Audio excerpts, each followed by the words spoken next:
Zaneta, I can't tell you how excited I am to talk to you. You and I have talked for years. I'm just thrilled that you were able to join us today. Well, thank you for having me. I'm looking forward to this. So we're at Startup Week. This is not your first Startup Week for sure.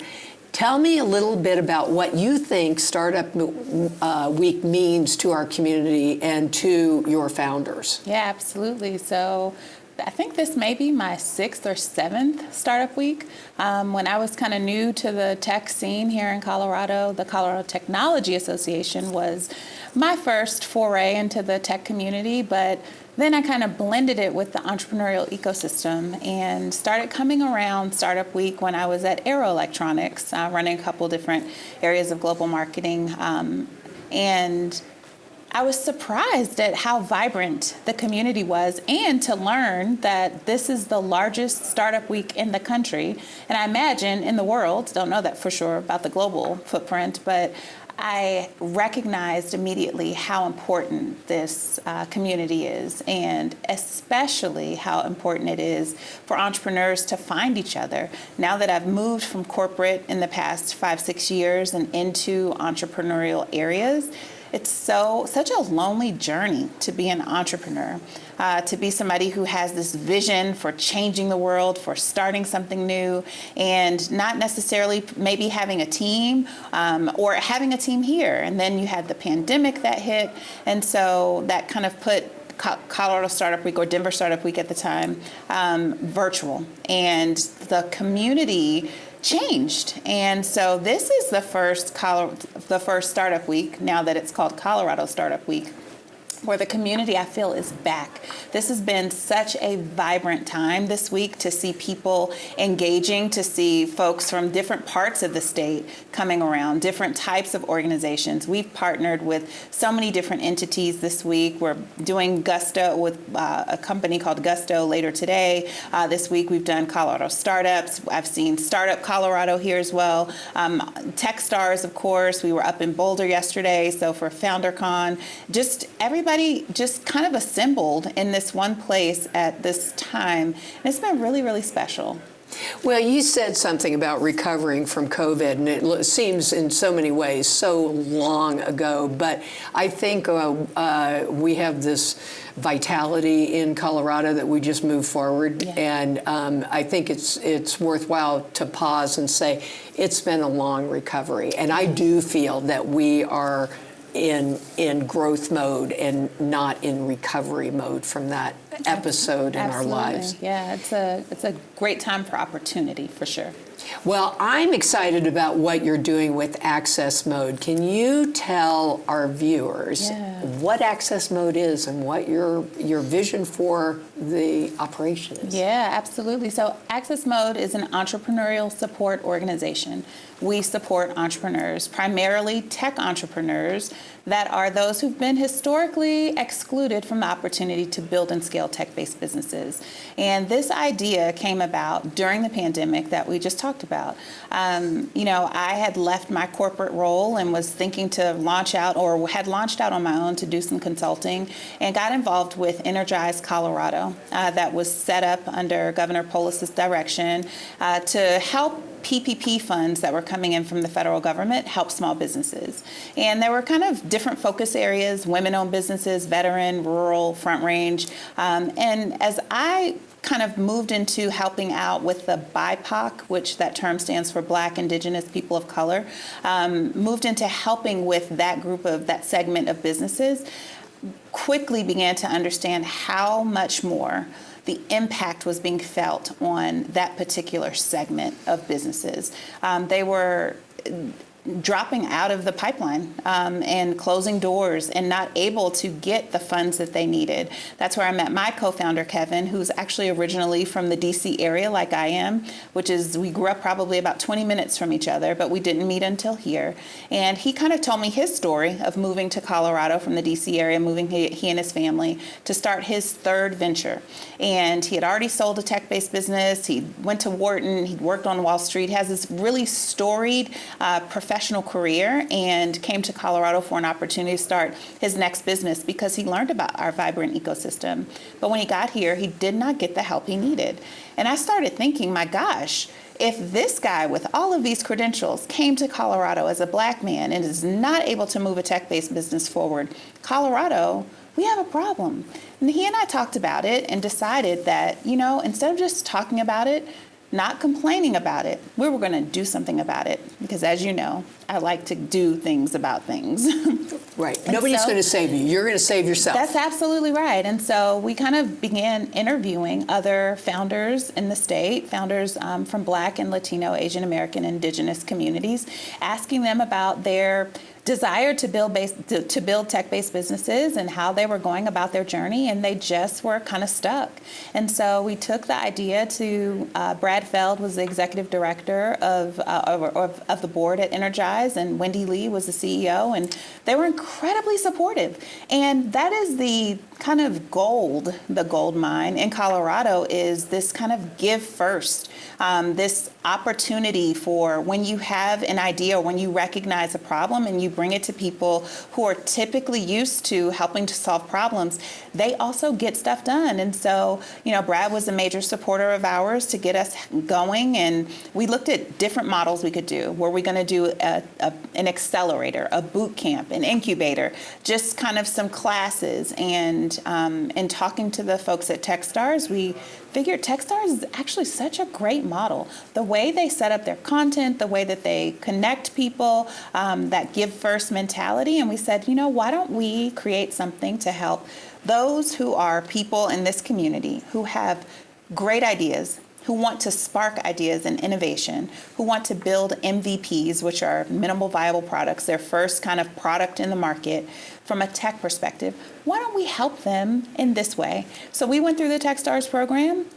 We got set up as a 501c3 nonprofit and got launched. And so the reason we chose 501c3 is because this is a social impact issue.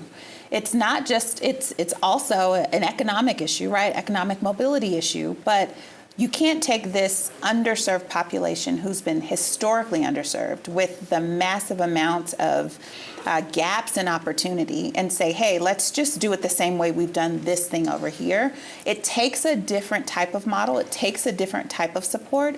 So for example, we have women who have come through our accelerator program who have children, and they have different needs of being in a full-time entrepreneurial program than a typical, a guy who's maybe been working in tech for a while and is able to, make different types of decisions about his time. And so we want to make sure that we are creating kind of an a comprehensive plan in a way to support so that we don't kind of get founders started and then watch them drop off. We want to make sure we cultivate the entrepreneurial journey of tech founders in the communities that we serve. And you're not ignoring obstacles. That's right. Yeah, we are trying to break down as many barriers as possible. Barriers to capital, barriers to network, barriers to financing, barriers to subject matter experts, barriers to education, whatever it is that these founders need from our community, we want to bring that to the forefront and address it in very unique ways.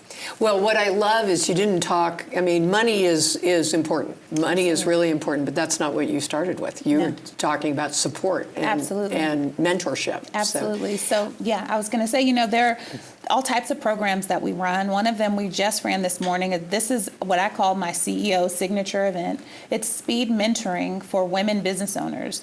And we did that just this morning. This is our third time doing it. And so there's no exchange of capital involved. There's no exchange of they don't pay to come to the program. It's a morning during Colorado Startup Week where we find the best subject matter experts across Colorado. We put them around around in a room, and we pair women up and have them go get free mentoring in a particular subject matter area where they are stuck and need help. This has been such an important event for us, aside from our accelerator. I just love this event because it gives women business owners who may be feeling shy, who may not feel confident, or who may not even have the resources to say, hey, I have this burning legal question. I don't have the $500 or $1,000 to pay someone right now to answer this. And they're able to come get pro bono service for a very specific issue to get them unstuck. And so this is one of those opportunities that we, like I said, it's not an exchange of money to do it. It just requires people in our community to come raise their hands and say, hey, we're here to help. And for the women to come forward and say, we need the help. And it's such a beautiful time. They loved it this morning. I loved watching them do it. You know what I would be interested in is what the mentors said. I bet you the mentors came out of there just feeling awesome. Oh yeah, we have mentors that have come back every year, and that's exciting. We have mentors that we have a sign-up sheet, and we don't have enough resources on our staff to produce such a large event. But every year it gets a little bit bigger, and we plan on it being even larger next year. Well, I think you're doing wonderful work, and as you've been doing this for a little bit, you've had a few obstacles that have come up for sure. Definitely. Tell me about some success that you're really proud of. Oh gosh, the success I'm really proud of.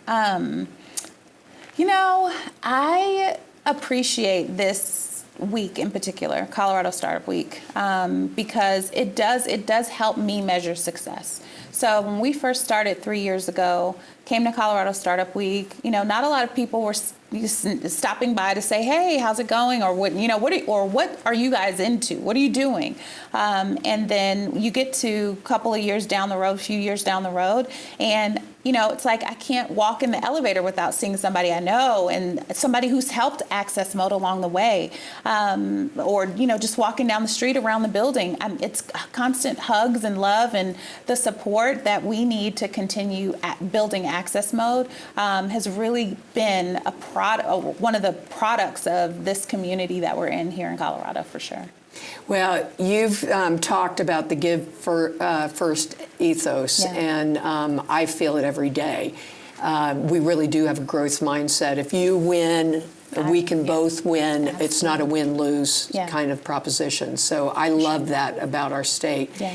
Can you tell me, as we kind of close up, what community members can do to be effective and helpful to you and the entrepreneurs that you're working with? There's many ways for that to happen. We're at accessmode.org, and on our website we have a opportunity for someone to sign up for being a mentor, being an investor in not just Access Mode, but in that's more of a donor, but into the companies that we're bringing forward. We have VCs, venture capitalists, that are here in Colorado that are supportive of making connections for our founders. We want them to do more about investing in them.